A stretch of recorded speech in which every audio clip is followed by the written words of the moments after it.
అందరికీ నమస్కారం. ముందుగా ఈ వీడియోకి ఒక లైక్ కొట్టి మన ఛానల్ని సబ్స్క్రైబ్ చేసుకోండి. ప్రస్తుతం జ్యేష్ఠ మాసం నడుస్తుంది. ఈ జ్యేష్ఠ మాసం పూర్తయిన తర్వాత ఆషాఢ మాసం ప్రారంభమవుతుంది. ఈ 2026 సంవత్సరంలో జూలై 15 నుండి ఆషాఢ మాసం ప్రారంభమై ఆగస్టు 12 వరకు ఆషాఢ మాసం ఉంటుంది. ఈ ఆషాఢ మాసంలోనే గురు మౌఢ్యమి ఏర్పడబోతుంది. కాబట్టి ఈ నెల రోజులు శుభకార్యాలు చేయడానికి ఎలాంటి ముహూర్తాలు ఉండవు. కాబట్టి ఆషాఢ మాసం రాకముందే మీ ఇంట్లో ఏమైనా చిన్న చిన్న శుభకార్యాలు ఉంటే ముందుగానే వాటిని నిర్వహించుకోండి. అలాగే ఈ ఆషాఢ మాసంలోనే వారాహి నవరాత్రులు ప్రారంభం కాబోతున్నాయి. ఈ నవరాత్రుల్లో 9 రోజులు వారాహి అమ్మవారిని పూజిస్తే పట్టిందల్లా బంగారమయం అవుతుంది. కాబట్టి ఆషాఢ మాసంలో తప్పనిసరిగా పాటించాల్సిన నియమాలు, గురుమౌఢ్యమి సమయంలో చేయకూడని శుభకార్యాలు, అలాగే చాలా శక్తివంతమైన వారాహి నవరాత్రుల గురించి ఈ వీడియోలో తెలుసుకుందాం. ముందుగా ఈ వీడియోకి ఒక లైక్ కొట్టి జై శ్రీరామ్ అని కామెంట్ చేయండి. జూలై 15 నుండి ఆగస్టు 12 వరకు ఆషాఢ మాసం ఉంటుంది. ఈ ఆషాఢ మాసంలో ఎలాంటి శుభకార్యాలు చేయకూడదు. ముఖ్యంగా వివాహాది శుభకార్యాలు, గృహ ప్రవేశాలు అస్సలు చేయకూడదు. అలాగే కొత్తగా పెళ్ళైన దంపతులు ఈ ఆషాఢ మాసంలో కాపురం చేయకూడదు. కాబట్టి ఆషాఢ మాసంలో భార్యాభర్తలు తప్పనిసరిగా బ్రహ్మచర్యం పాటించాలి. అలాగే ఈ ఆషాఢ మాసంలో తప్పనిసరిగా కొత్త కోడల్ని పుట్టింటికి పంపించాలి. ఈ నెల రోజులు శుభకార్యాలకు దూరంగా ఉండాలి. ఈ ఆషాఢ మాసంలోనే జూలై 15 నుండి ఆగస్టు 12 వరకు గురు మౌఢ్యమి ఏర్పడుతుంది. ఈ మౌఢ్యమిలో శుభకార్యాలు చేయకూడదు. ఈ సమయంలో గురుగ్రహం బలహీనంగా ఉంటుంది. కాబట్టి ఈ గురు మౌఢ్యమిలో శుభకార్యాలు నిర్వహిస్తే కష్టాలు ఏర్పడతాయి. ఈ గురు మౌఢ్యమిలో ఎలాంటి శుభకార్యాలు చేయకూడదు, ఎలాంటి శుభకార్యాలు చేసుకోవచ్చో ఇప్పుడు తెలుసుకుందాం. ఈ మౌఢ్యమి సమయంలో పెళ్లి చూపులు నిర్వహించకూడదు. అలాగే వివాహాలు జరిపించకూడదు. లేదంటే దంపతుల మధ్య సఖ్యత లోపించి త్వరగా విడిపోయే అవకాశాలు ఉంటాయి. అలాగే లగ్న పత్రికలు రాయకూడదు. ఈ మూఢం సమయంలో కనీసం పెళ్లి మాటలు మాట్లాడకూడదు. అలాగే ఈ గురు మౌఢ్యమిలో పసిపిల్లలకు పుట్టు వెంట్రుకలు మరియు చెవులు కుట్టించడం అస్సలు చేయకూడదు. లేదంటే మీ పిల్లలకు దీర్ఘకాలిక అనారోగ్య సమస్యలు ఏర్పడతాయి. అలాగే ఈ సమయంలో కొత్త వ్యాపారాలు ప్రారంభించకూడదు. అలాగే శంకుస్థాపన పనులు ప్రారంభించకూడదు. ముఖ్యంగా గృహ ప్రవేశాలు చేయడం, అద్దె ఇల్లు మారడం అసలే చేయకూడదు. అలాగే కొత్త వాహనాలు కొనకూడదు. ఇక ఈ గురు మౌఢ్యమిలో చేయాల్సిన శుభకార్యాలు ఏమిటంటే పాత ఇంటికి మరమ్మతులు చేసుకోవచ్చు, భూమిని కొనుగోలు చేయడం లేదా భూమిని అమ్మడం, కొత్తగా రిజిస్ట్రేషన్ చేయించుకోవడం, కొత్త ఉద్యోగంలో చేరడం ఇలాంటివన్నీ ఈ మౌఢ్యమిలో చేసుకోవచ్చు. అలాగే చిన్నపిల్లలకు నామకరణ వేడుకలు, అన్నప్రాసన వేడుకలు వంటి శుభకార్యాలు చేసుకోవచ్చు. ఇక గర్భిణీలు మరియు బాలింతలు ఈ మౌఢ్యమి సమయంలో దూర ప్రయాణాలు చేయకూడదు. ఒకవేళ తప్పనిసరిగా ప్రయాణాలు చేయాల్సి వస్తే అశ్విని మరియు రేవతి నక్షత్రంలో మాత్రమే ప్రయాణాలు చేయాలి. అలాగే శ్రీమంతం వేడుకలు నిర్వహించుకోవచ్చు. ఇక జాతకాలు రాయించుకోవడం, నవగ్రహ శాంతులు, హోమాలు వంటివి చేసుకోవచ్చు.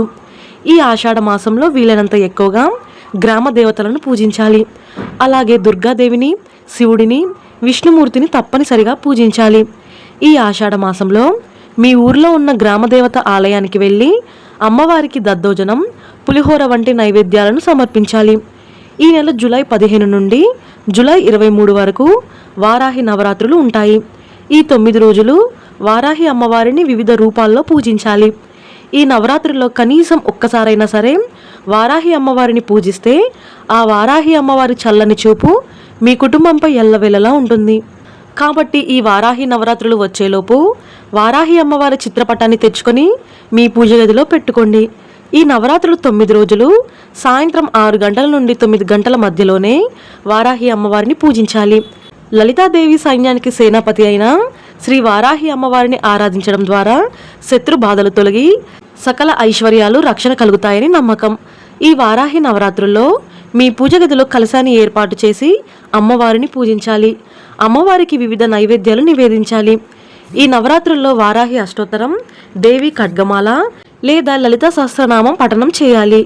మొదటి రోజున వారాహి అమ్మవారి ఫోటోను ఎక్కడ పెడతారో ఈ 9 రోజుల పాటు అమ్మవారి ఫోటోను అక్కడి నుండి అస్సలు మార్చకూడదు, కనీసం కదపకూడదు.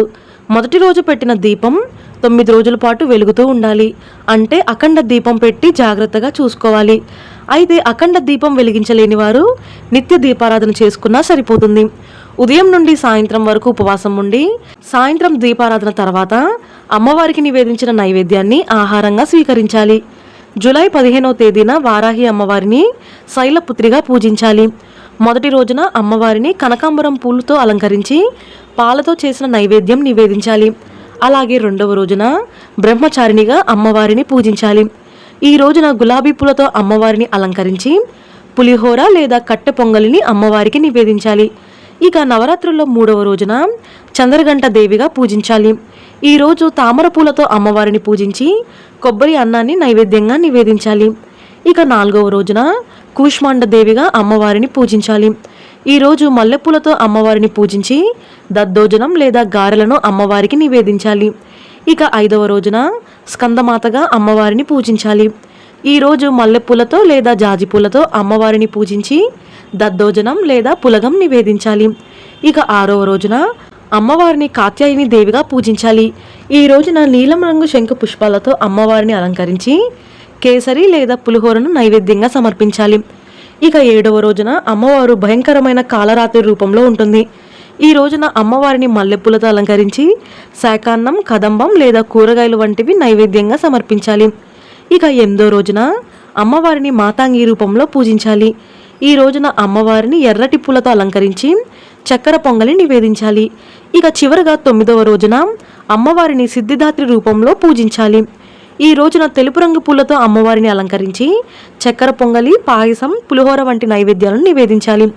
ఈ విధంగా అమ్మవారిని ప్రతిరోజు పూజించవచ్చు.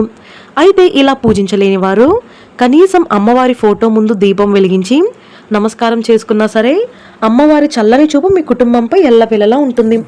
ఈ ఆషాఢ మాసంలో తప్పనిసరిగా మునగాకు మరియు నేరేడు పండ్లను ఎక్కువగా తినాలట. దీనివల్ల మంచి ఆరోగ్యం లభిస్తుందని నమ్మకం. ఋతువులు మారుతున్న ఈ సమయంలో మన శరీరంలో ఎన్నో మార్పులు జరుగుతాయి. కాబట్టి మునగాకు, తెలగపిండి, నేరేడు పండ్లు ఇలాంటి ఆహారాన్ని ఎక్కువగా తినాలని మన పెద్దలు సూచిస్తున్నారు. అలాగే ఈ ఆషాఢంలో ఆకుకూరలు, బెండకాయలు, వెల్లుల్లి వంటి ఆహార పదార్థాలకు దూరంగా ఉండాలి. ఇక ఆడపిల్లలు తప్పనిసరిగా ఈ ఆషాఢంలో గోరింటాకు పెట్టుకోవాలి. ఎండాకాలం నుండి వర్షాకాలంలోకి అడుగు పెడుతున్నప్పుడు మన శరీరంలో వేడి పెరుగుతుంది. కాబట్టి ఆషాఢంలో గోరింటాకు పెట్టుకుంటే శరీరంలో ఉండే వేడిని మొత్తం గోరింటాకు తీసేస్తుంది. ఇలా గోరింటాకు పెట్టుకోవడం వల్ల రోగ నిరోధక శక్తి పెరుగుతుంది. అలాగే ఆడవారికి ఉండే గర్భాశయ సమస్యలు కూడా తొలగిపోతాయి. ఆడవాళ్లే కాకుండా మగవారు కూడా గోరింటాకు పెట్టుకోవచ్చు. ఈ ఆషాఢ మాసంలో వచ్చే శుక్రవారానికి చాలా శక్తి ఉంటుంది. ప్రతి శుక్రవారం లక్ష్మీదేవిని పూజిస్తే అష్టైశ్వర్యాలు, సిరి సంపదలు కలిసి వస్తాయి. ప్రతి శుక్రవారం స్త్రీలు ఎరుపు రంగు వస్త్రాలు ధరించి గులాబీ పూలతో లక్ష్మీదేవిని అలంకరించి ఆవు నెయ్యితో దీపారాధన చేయండి. ఈ ఆషాఢ మాసంలో అమ్మవారి శక్తులు భూమిపైన ఎక్కువగా ఉంటాయట. ఈ ఆషాఢ మాసంలో శ్రీ యంత్రాన్ని మీ ఇంటికి తెచ్చుకొని పూజ గదిలో పెట్టుకుంటే ఎన్ని సమస్యలున్నా సరే వెంటనే పరిష్కారం అవుతాయి. అలాగే ఎంతో పవిత్రమైన ఈ ఆషాఢ మాసంలో ప్రతి మంగళవారం రాహుకాల సమయంలో దుర్గాదేవి ఆలయంలో నిమ్మకాయ దీపాలు వెలిగిస్తే చాలా మంచిది. ఈ వీడియో మీకు నచ్చితే లైక్ చేసి సబ్స్క్రైబ్ చేసుకోండి. జై శ్రీరామ్.